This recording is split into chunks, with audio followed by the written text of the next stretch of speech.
ज्ञानम विज्ञान सहितम, मैं जो ज्ञान और विज्ञान का वर्णन करूंगा दूसरा नहीं कर सकता, क्योंकि सम्यक ज्ञान समुद्र भगवान है। दूसरे को जो अनुभव होता है प्रभु के कराए ही होता है। जो ज्ञान है उसका अनुभव हो जाना विज्ञान कहा जाता है। श्री भगवान कह रहे हैं कि यदि तू मेरे इस ज्ञान विज्ञान को समझ गया तो अशुभ से मुक्त हो जाएगा। यहाँ अशुभ संबोधन संसार का है, ये बड़ा अशुभ है, बड़ा जलन वाला है।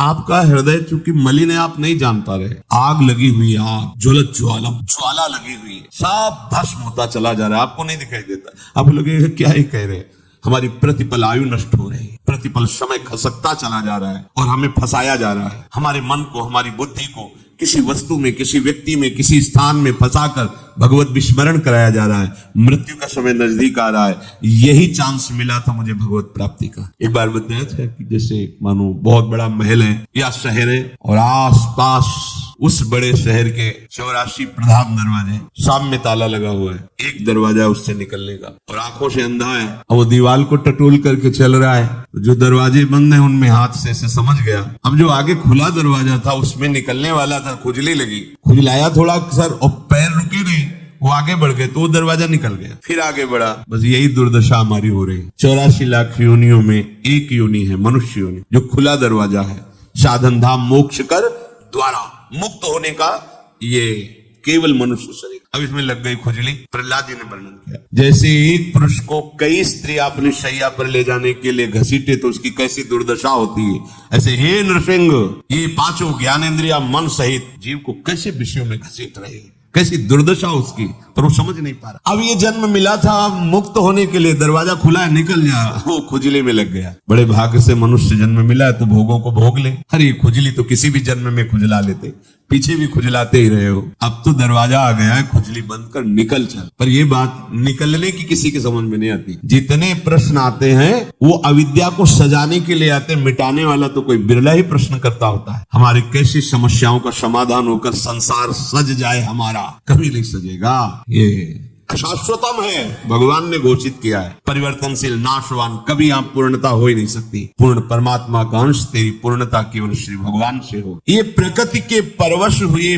प्राणी महाप्रलय की तरफ प्रवाह में चले जा रहे, पर इनको समझ में नहीं आ रहा। जो मेरी शरण में हो जाएगा, मैं उसे जो वर्णन करता हूं उसे समझ में आ जाएगा। समझो, समझ में किसकी आता है? जब शरण हो जाता है। नहीं ऐसे तो सुना चले गए बढ़िया सत्संग, जब ये बात हो जाती है कि मुझे भगवत प्राप्ति करनी, तब एक एक बात हमारे हृदय में लगती जाकर, अरे मुझे सावधान होना। श्री भगवान कह रहे हैं राज विद्या राजगुह्यम पवित्रमिदमुत्तमम प्रत्यक्षावगमम धर्म्यम सुसुखम कर्तुमव्ययम। ये ज्ञान विज्ञान सहित समग्र रूप से मैं वर्णन करूंगा। ये संपूर्ण विद्याओं का राजा है, इसलिए राज विद्या कहते हैं। और संपूर्ण गोपनीयों से भी गोपनीय बात है, इसलिए राजगुह्यम कहते हैं। और ये अति पवित्र है, अति श्रेष्ठ है। इसका फल वर्तमान में ही प्रत्यक्ष है, भविष्य में होगा ऐसा नहीं, वर्तमान में ही। ये धर्ममय है, अविनाशी है, करने में बहुत सुगम है, अर्थात ये बात धारण करने में कोई कठिनता नहीं। ये विज्ञान सहित ज्ञान संपूर्ण विद्याओं का राजा है। अगर इसे ठीक तरह से समझ लोगे तो कुछ समझना बाकी नहीं रहेगा। मेरे समग्र रूप को जानने के बाद फिर कुछ जानना बाकी नहीं रहता। असमूढ़ पुरुष मेरे को क्षर से अतीत और अक्षर से उत्तम जान जाता है, वो सर्वविद हो जाता है, अर्थात वो सब कुछ जान जाता है। जो भगवान को जान जाता है तो सगुण साकार, सगुण निराकार, निर्गुण निराकार, सबका ज्ञान उसे प्राप्त हो जाता है। क्योंकि भगवान ही सगुण है, भगवान ही निर्गुण है,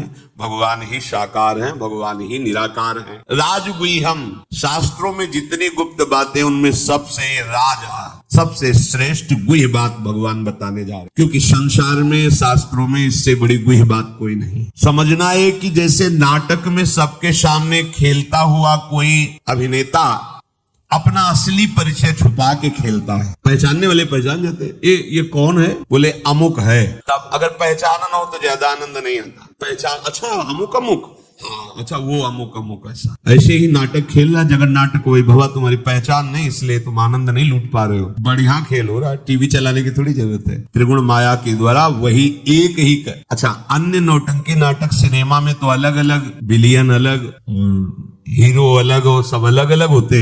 हमारे इस जगन नाटक को वैभवा में वही विलेन भी बना हुआ है, वही हीरो बना हुआ है, वही कितना आनंद है।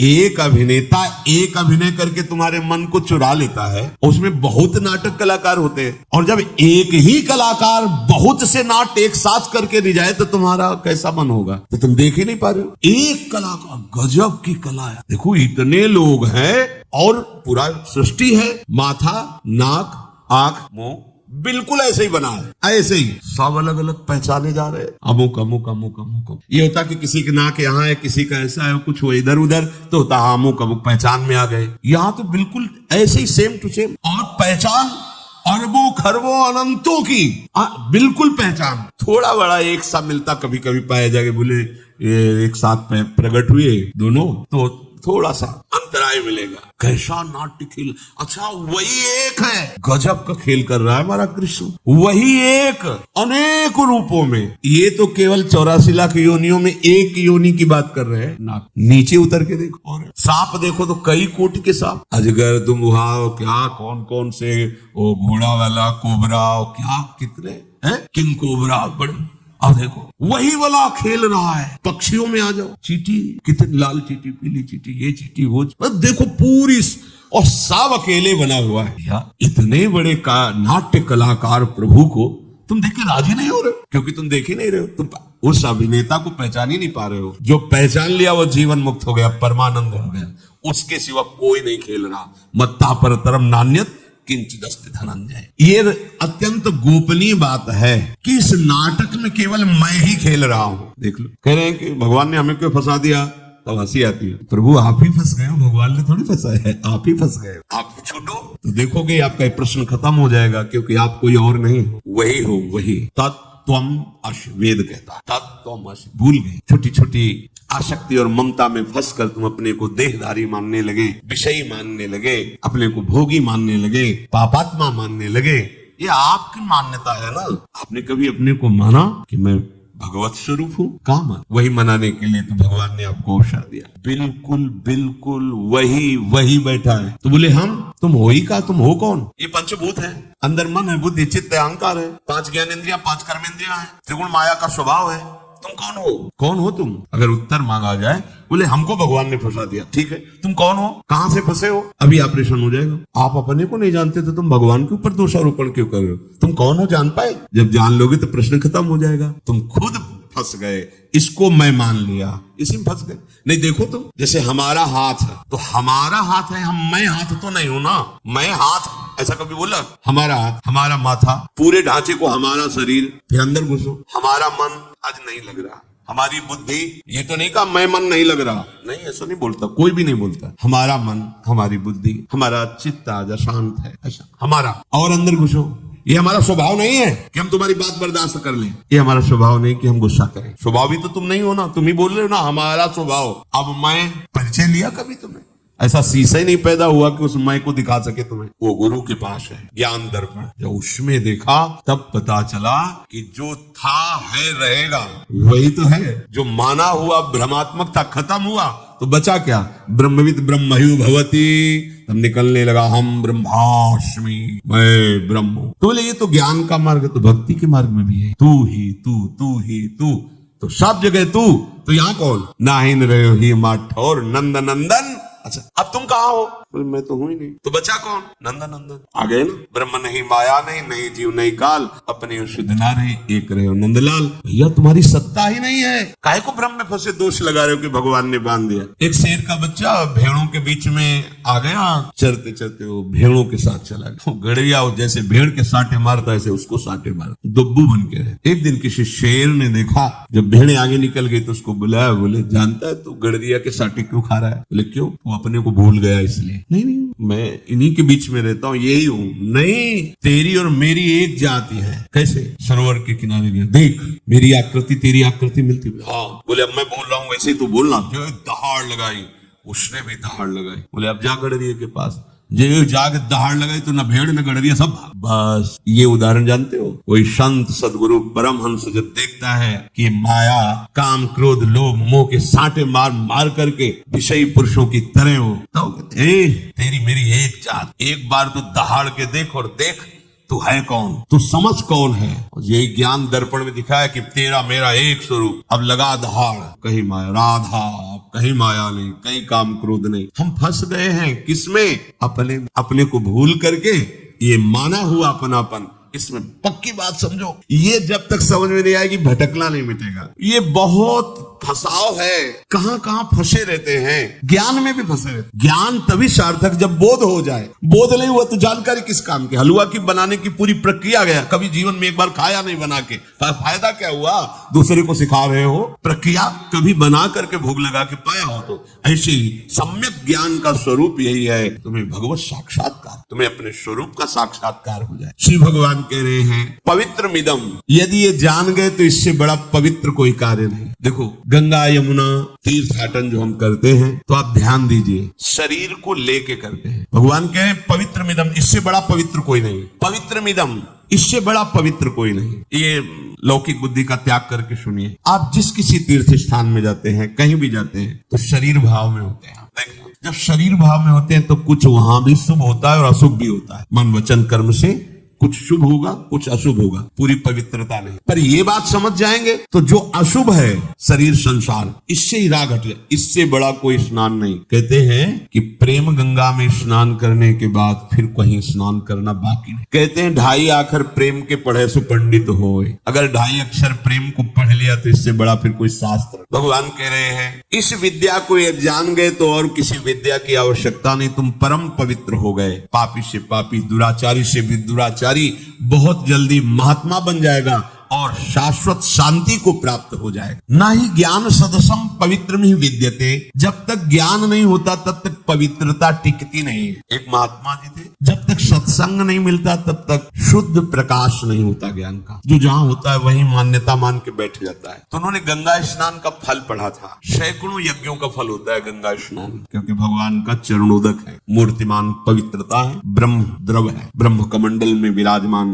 ब्रह्म द्रव भगवत चरणामृत, बड़ी महिमा है। स्नान की तो बात जाने दो। गंगा गंगा यो ब्रूयात योजना नाम सतैरपि, अगर 400 कोस दूर से भी कोई गंगा गंगा गंगा तो उसके पाप नष्ट हो जाते हैं, क्योंकि गंगा जी है। अब उन्होंने गंगा स्नान नियम से रोज शुरू किया और एक व्यभिचारिणी स्त्री के प्रभाव में प्रभावित होकर व्यभिचार दोष से युक्त हो गए। तो कुछ पवित्र जनों ने उनसे कहा कि आपको ये शोभा नहीं देता जो आप आचरण करते हैं। उनका क्या होता है, अगर व्यभिचार से पाप होता है तो 10-5 यज्ञ का फल चला जाएगा। रोज गंगा स्नान करते हैं 100 यज्ञ का फल मिलता है, 10 यज्ञ का फल चला जाएगा व्यभिचार से। जो यहाँ लिखा है ना ही ज्ञान सदसम पवित्र में विद्यते, उसका गंगा जी, गंगा शब्द ही पवित्रता झलकाता है। गंगा पवित्र, ऐसा मानो उच्चारण करते ही हम पवित्र हो रहे हैं। बड़ी महिमा है, प्रत्यक्ष अनुभव की है। गंगा जी केवल जल नहीं है, मूर्तिमान सच्चिदानंद बपो है, ऐसा नहीं। अब लोगों का मुंह बंद हो जाता, वो शास्त्र प्रमाणित बात बोल देते कि इतना फल मिलता है, उससे इतना कट जाएगा, हमारा क्या घाटा, तुम अपना काम करो। गंगा जी ने सोचा है तो महिमा को दूषित कर रहा है, तो एक बालिका रूप में एक श्वेत वस्त्र लेकर गंगा जल में डुबोती और फिर वहीं बालू में रगड़ती ऐसे, फिर गंगा में डुबोती, फिर बालू। महात्मा गए, बोले जा जा लाली, धुल गया तू, जा। किस दोस्त, ऐसे बहुत दूर थो, तेरी बात समझ में नहीं आई, हम स्नान करना चाहे, जा तू यहाँ से। तो उनका ये धूर्तता तो आप में है, तेरे को बात समझ में नहीं आई जो मैं कर रही हूँ। उस समय कपड़ा गंदा ही था, तेरी ये स्थिति है, तुझे बखान करता घूम रहा है कि 100 यज्ञों का फल होता है, 10-5 यज्ञों का फल चला जाएगा, कुछ नहीं, क्योंकि तू शास्त्र विरुद्ध आचरण कर रहा है। अरे देहाभिमानी, गंगा को देह में डुबोता है लेकिन फिर जाकर के मलिन आचरण करता है, ये तेरी साधुता है। तो अंतर ध्यान हो गई, उसी दिन से कान पकड़ा और अपने नियम से चले, संयम से। तो चाहे जो तीर्थ अवगाहन कर लो, चाहे जितना आप दान पुण्य कर लो, यदि तुम्हें विवेक नहीं हुआ, भक्ति नहीं हुई, ज्ञान नहीं हुआ, तो अपवित्रता बनी रहती है। क्योंकि समझता मैं बहुत दान पुण्य करता हूँ, थोड़ा बड़ा गंदा काम करूंगा तो कट जाएगा, खत्म हो जाएगा। ऐसा अगर बबूल बोओगे 1 पेड़ और 100 पेड़ आम के बोओगे तो बबूल अपने कांटे फैलाएगा, 100 पेड़ों में फल मिलेगा। ऐसा नहीं कि तुम आम बो दोगे तो बबूल नष्ट हो जाएगा, ऐसा नहीं। आप अगर अशुभ कर्म कर रहे हैं तो उनको भोगना पड़ेगा, शुभ कर्म कर रहे हैं तो उनको भोगना पड़ेगा। और भगवान की शरण में होकर भजन कर रहे हैं तो दोनों को नहीं। अब ये त्रिगुणातीत भजन है, ये शुभ अशुभ से ऊपर है, इसलिए वास्तविक पवित्रता का स्वरूप है ये ज्ञान हो जाना। क्या इंद्रियजन्य भोगों को जो भोगा जाता है, नारकी गति, अलम विषय वार्तया नरक कोटि बीभत्सया, महाप्रभु कह रहे, पर फंसे वही है।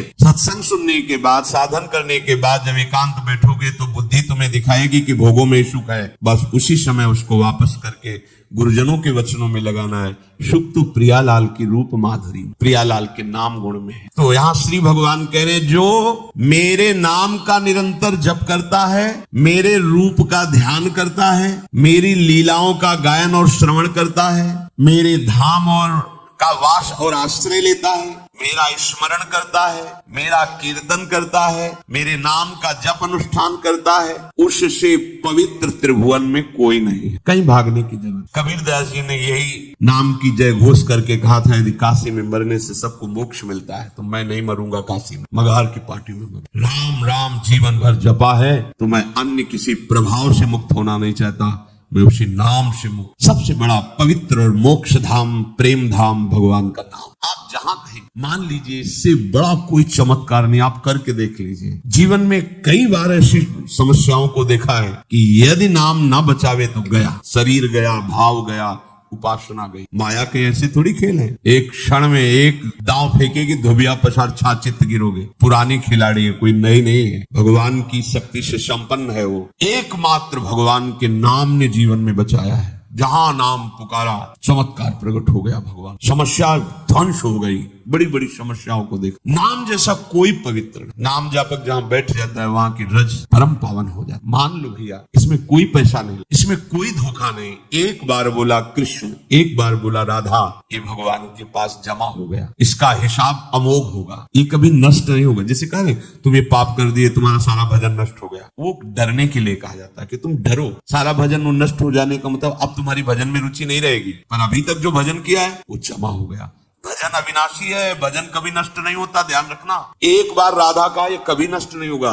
जैसे कुछ लोग कहते हैं कि मन नहीं लगता और हम भजन करते हैं तो क्या उसका फल मिलेगा? पक्का। मन न लगाओ, आग को छू लो तो जल जाओगे ना। बिना मन, बेमन के तुम जहर पियो तो मर जाओगे ना। तो बिना मन के भी तुम राधा राधा बोलोगे तो श्री जी की प्राप्ति है। विश्वास, ये मार्ग भक्ति और विश्वास का है। बिना मन लगाए यदि तुम राधा राधा बोलोगे तो कहीं तो विश्वास करना पड़ेगा। डॉक्टर की बात पे विश्वास कर लेते हो तो संतों की बात पे विश्वास कर लो। हमारे हृदय के, छाती के, कि यदि तुम राधा राधा बोलोगे तो श्री जी के चरणों तक तुम पहुंच, तुम्हें कोई नहीं रोक पाएगा। कितना जपोगे हम नहीं बोलते, ये तो जितनी श्वासें हमें सब समर्पित करना है, पर तुम जितना भी जप पा रहे हो वो पूरा का पूरा ऐसे बैंक में जमा हो रहा है जहां काल का प्रवेश नहीं, कालातीत बैंक। वो तुम्हें ऐसे उठाएगी, चमकोगे, त्रिभुवन तुम्हें नमस्कार करेगा। पर विश्वास करके दीर्घ काल तक, ये महीना 2 महीना 4 महीना ऐसे चिल्लाने लगते हो, 4 महीना हो गए कुछ हुआ नहीं, तो तुम्हें पता है असंख्यों जन्म तुम्हारे हो गए, करोड़ 2 करोड़ अरब नहीं, और उनमें सब अशुभ शुभ यही कर्म होते रहे। आज नाम शुरू किया है,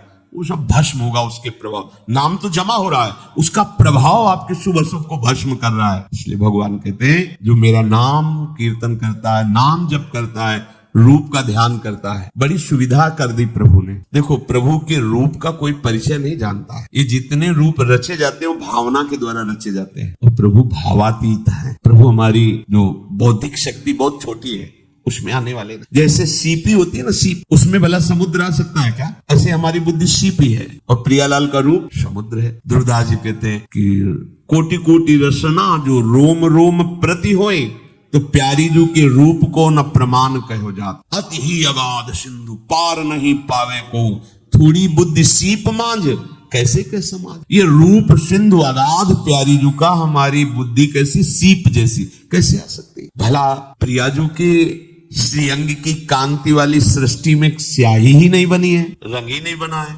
प्रियाजू के रूप को जिसने देखा तो कह रहे तेरो रूप कहत नहीं आवे, तो फिर रचना कैसे हो सकती है? तो रूप को जानता कौन है? नाम जानता है। बिना नाम के रूप का परिचय नहीं मिले। ये जो रूप हम भावनात्मक देखते हैं, ये भी सब रूप हम जो कहो सो कहा, जहां प्रभु नहीं तो वहां भी प्रभु है। पर हमें जो वास्तविक रूप लुभायमान करेगा, जिसके देखने के बाद फिर आंखों में दम ही नहीं रह जाती कि कुछ और देख सके, वो रूप नाम प्रकाशित करे। इसलिए पहले खूब नाम कीर्तन, नाम का ध्यान, नाम का जप। मान लीजिए कहते रूप का ध्यान करो, पहले तो ध्यान के लिए एकाग्रता चाहिए, ध्यान के लिए पवित्र बुद्धि चाहिए, फिर ध्याता का जो उद्देश्य ध्येय है वो सामने चाहिए। तो बहुत बड़ी स्थिति हो गई ना। अपने आंख मूंदो, देखो, ईमानदारी से देखो, अंधकार छा रहा है और उसमें कल्पना करो। ये सब करने की जरूरत नहीं, सीधे लिखो राधा, और वही मुस्कुराते हुए नील कमल घुमाते हुए श्री जी दिखाई देंगे एक दिन। देख, अब मानो तो परे, अब मानो नहीं तो फिर परेशान होना पड़ेगा। प्रभु कह रहे नाम और रूप का ध्यान। तो चलो हमें, और तो हमारे बिहारी जी महाराज, राधा वल्लभ जी महाराज, राधा रमण जी महाराज साक्षात प्रिया प्रीतम का रूप है। जो आचार्य प्रदत्त रूप है उसको सामने रख लो, बार बार देखो, थोड़े समय बाद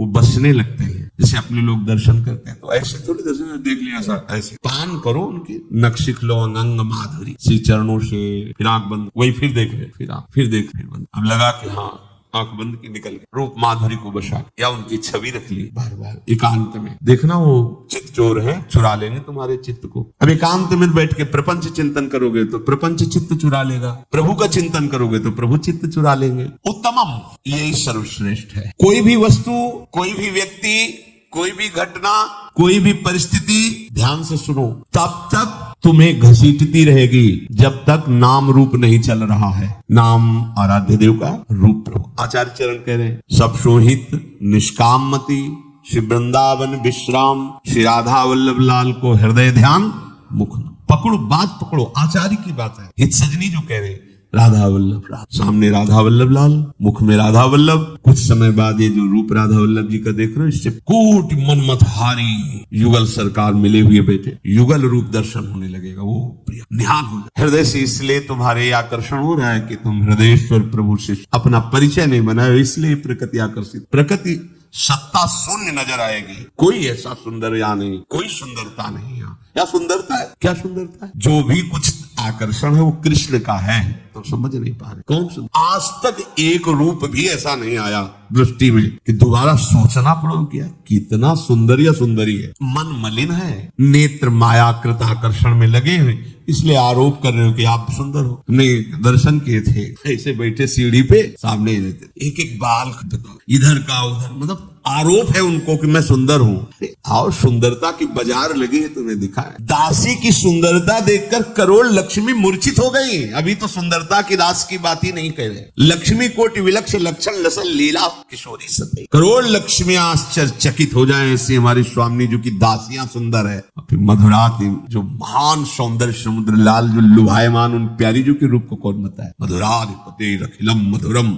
जिनका सब कुछ मधुर है, वो प्रभु श्री स्वामिनी जी के तू मुख चंद्र चकोरे नैना, राधे तू मुख चंद्र चकोरे। अति आरती अनुरागी लंपट, भूल गई गति पलहू लगे ना, लालजू महाराज के लिए। हर बरात मिलवे को निश दिन मिले ही रहे, तो मनो कबहू मिले ना।